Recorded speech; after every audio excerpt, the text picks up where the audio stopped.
So I know that I like my James Brown stories are the best simply because it was probably a time in my life where my mouth was hung open most of the time when I was on the road. Because of course I'm 22, 21 years old, and it's like, is this happening? Like, what is going on? And so, like, we would fly places, and he would get mad, and we're not doing the show. Get back on the bus. Excuse me? Oh, people are waiting. Then get back on the bus. We pack all our stuff up, get on the bus. We'd sit on the bus for an hour. Then he'd change his mind, and we'd get off the bus, and we'd go do the show like nothing happened. Like, y'all do know that we just packed all our stuff up and got back on the bus and sat there for an hour.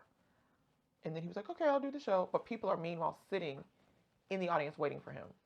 Like, I remember this one time, we had a show often, not often, but well, most of the time, if there was like a festival or something, James Brown headlined it. It was like he was James Brown.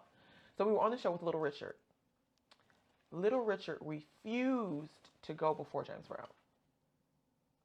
Would not go before him. And Miss Brown, like, we just gonna sit here.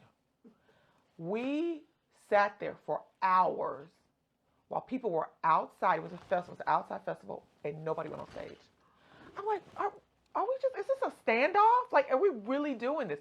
And they sitting there just leaning, outside, because it's like an outside area back where all the tents are and stuff, and they just lean and talking to each other. And excuse me, y'all, one of y'all need to go on stage. Like, what are y'all doing? I mean, literally hours of this. And finally, Little Richard had to understand James Brown is not gonna go on that stage, honey. He is James Brown. So he finally went out, and then we went after him. But we were there for hours, like hours.